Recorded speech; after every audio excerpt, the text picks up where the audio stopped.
O senador Marcos Rogério concedeu entrevista coletiva durante a sessão destinada à votação do relatório da CPI da pandemia, também conhecida como CPI do Circo, CPI da Cortina de Fumaça e Tribunal de Renan Calheiros. O senador apontou: o relatório é o maior fake news. Acusa sem provas e ancora suas acusações em narrativas, servindo ao jogo pré-eleitoral. Não buscou fatos, evidências, escolheu adversários políticos e os atacou impiedosamente. O senador enfatizou a perseguição aberta ao presidente Jair Bolsonaro e a seus aliados. Ele disse: há uma sanha vingativa do G7 contra o presidente Jair Bolsonaro.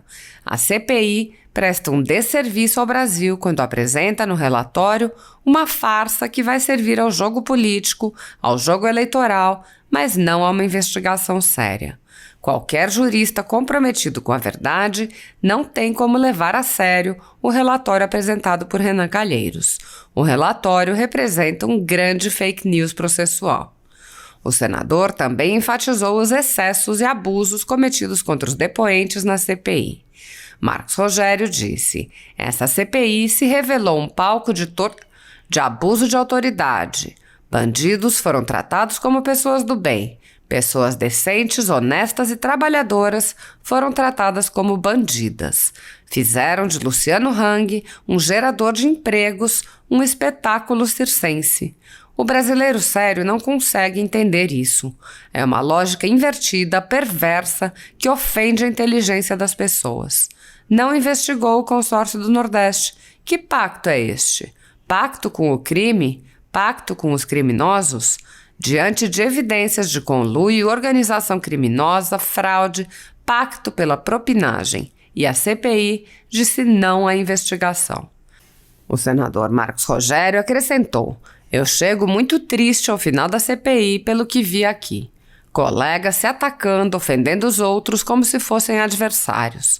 Tudo isso para mascarar uma investigação que não estava acontecendo. Atacavam para esconder o que de fato estava acontecendo.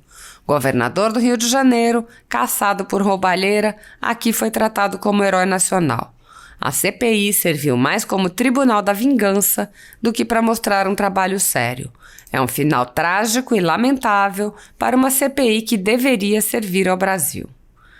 A Constituição brasileira, em seu primeiro artigo, afirma que os fundamentos da República são a soberania, a cidadania, a dignidade da pessoa humana, os valores sociais do trabalho e da livre iniciativa e o pluralismo político. No entanto, para um grupo de pessoas, no qual o empresário Luciano Hang foi incluído, esses fundamentos parecem ser relativizados. O empresário foi investigado em um dos inquéritos conduzidos pelo ministro Alexandre de Moraes no Supremo Tribunal Federal, tendo tido seus sigilos quebrados e até mesmo sofrido busca e apreensão, com base unicamente em uma reportagem que jamais apresentou qualquer comprovação de suas alegações. O empresário processou a repórter e o jornal e, quando o caso foi analisado por um juiz de direito, reconheceu-se que a reportagem não atendeu ao menor dever de cuidado em averiguar os fatos. A Folha Política também foi alvo de inquéritos do ministro Alexandre de Moraes, sofreu busca e apreensão de todos os seus equipamentos e teve seus sigilos quebrados. Assim como no caso de Hang, os inquéritos se baseiam em relatórios e reportagens que são tomados como verdadeiros, embora produzidos pela concorrência e sem qualquer compromisso com fatos. Com base no mesmo tipo de informação, produzida por fontes suspeitas, recentemente o corregedor do TSE, Luiz Felipe Salomão, mandou confiscar toda a renda da empresa, com o apoio e elogios do ministro do STF, Luiz Roberto Barroso, presidente do TSE. Se você apoia o trabalho da Folha Política e pode ajudar a empresa a sobreviver, doe qualquer quantia através do Pix, utilizando o código que está visível na tela ou o código ajude@folhapolitica.org. Caso não utilize Pix, há a opção de transferência bancária para a conta da empresa Raposo Fernandes, disponível na descrição deste vídeo e no comentário fixado no topo. Com a sua ajuda, a Folha Política poderá continuar trazendo informação que o cartel midiático não quer que você veja. Pix ajude@folhapolitica.org. Assista! acesso de senadores a provas que estavam em poder da CPI.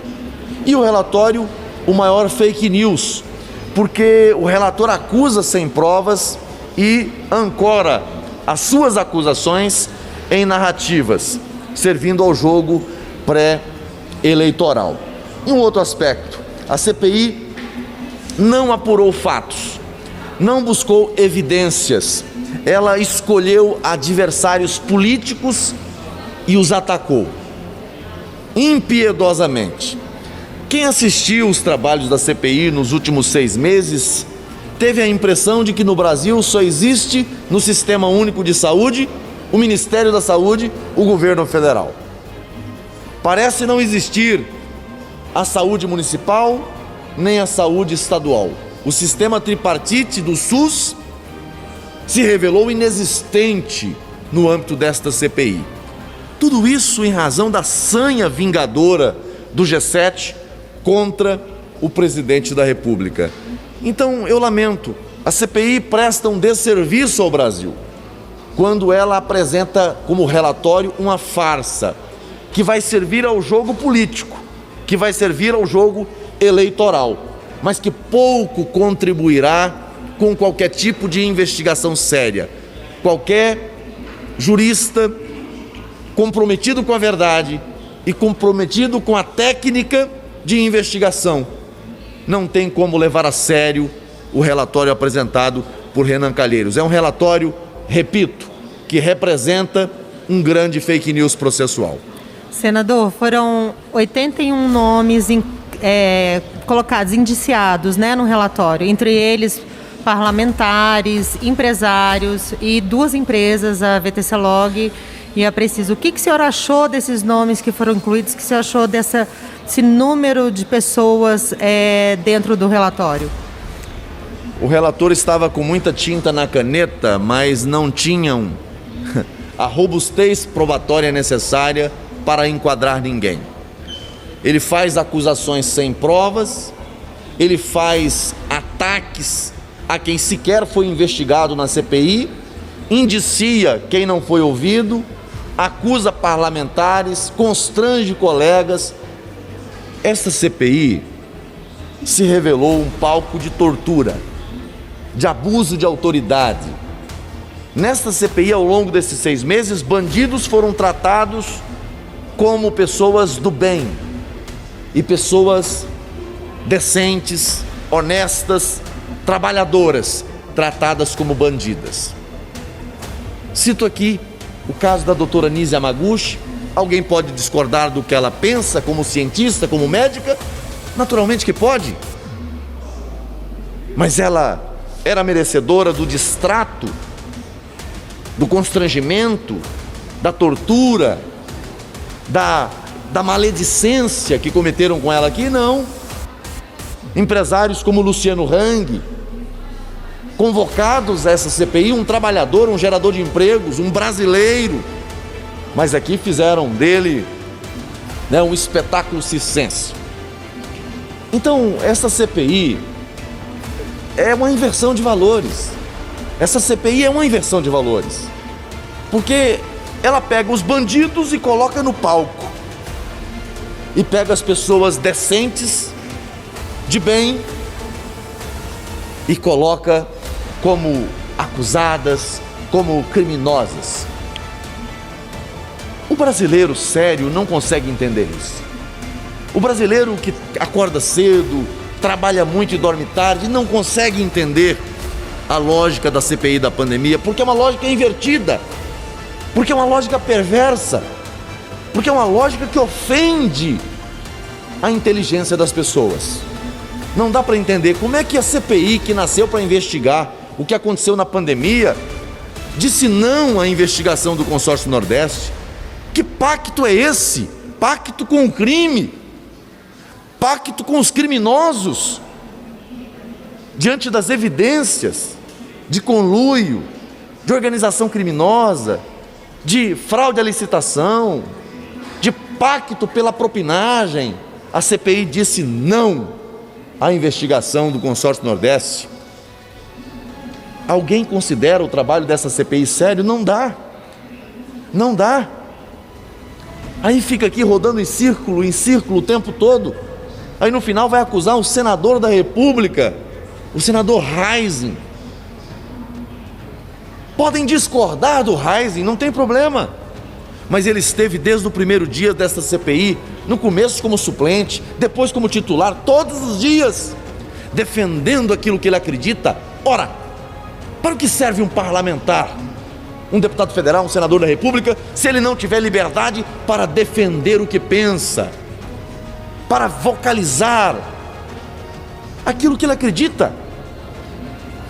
Aí, nessa CPI, nós tivemos a revelação dos pais da ciência. O relator é o pai maior da ciência, e o G7 são os assistentes de pais da ciência. Ciência aqui é o que o G7 diz que é.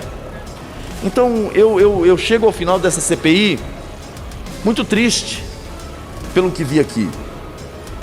Colegas se atacando, colegas ofendendo os outros ali dentro como se fossem adversários, e tudo isso para mascarar uma investigação que não estava acontecendo.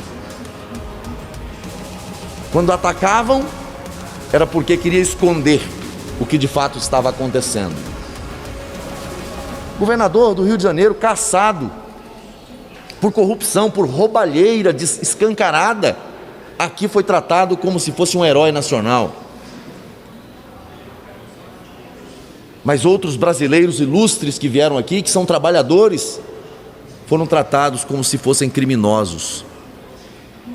Trouxeram aqui alguns picaretas que tentaram tirar vantagem no Ministério da Saúde.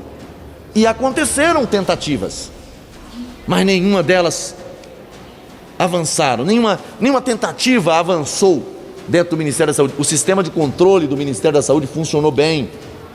Eles acusaram de corrupção, nenhum centavo de real pago a quem quer que seja em corrupção. A única corrupção paga, consagrada e com provas, a CPI não quis investigar. Foi o que aconteceu no Consórcio Nordeste, foi o que aconteceu no governo do Amazonas, foi o que aconteceu em Santa Catarina, compraram respiradores de uma loja de massagem. Corrupção era um tema que afastava o interesse da CPI quando as evidências estavam saltando aos olhos. O que restou foram narrativas. Eu apresentei um voto em separado de 230 e poucas páginas. Nesse voto em separado, eu apresento aqui as narrativas de uma CPI e os crimes não investigados. E ao final faço uma série de recomendações também em relação ao que nós acompanhamos ao longo desse tempo. Mas eu confesso, eu termino essa CPI cansado e decepcionado, porque o Senado perde uma grande oportunidade de oferecer ao Brasil um trabalho sério, dedicado, profundo, para apresentar apenas um relatório do Renan Calheiros.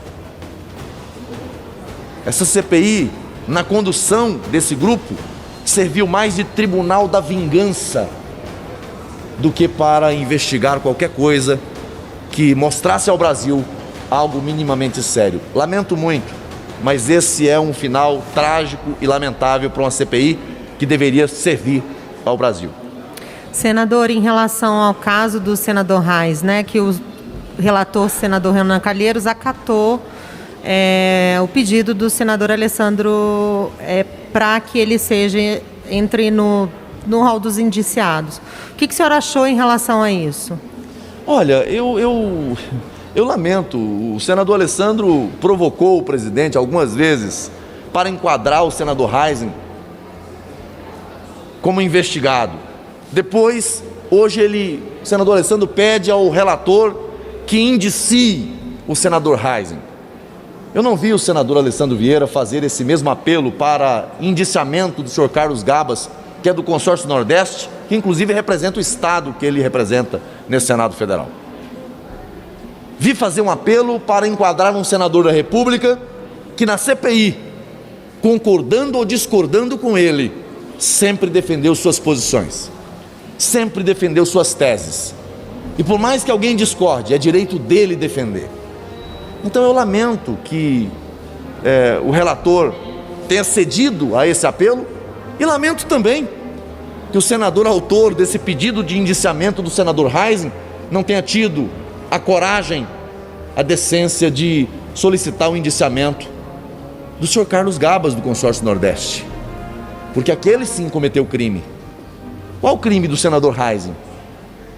O crime de defender estudos, de defender posições que ele acredita? Mas eu defendo uma coisa que, inclusive, vale para aqueles que eu tenho boa relação e vale para aqueles que, eventualmente, possa não ter uma boa relação. O direito de fala. O direito de fala é um direito constitucionalmente assegurado aos parlamentares.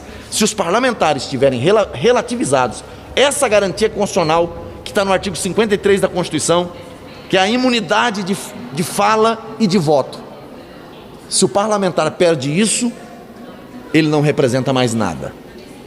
E ali vi uma combinação de aloprados, um que pede e o outro que acata.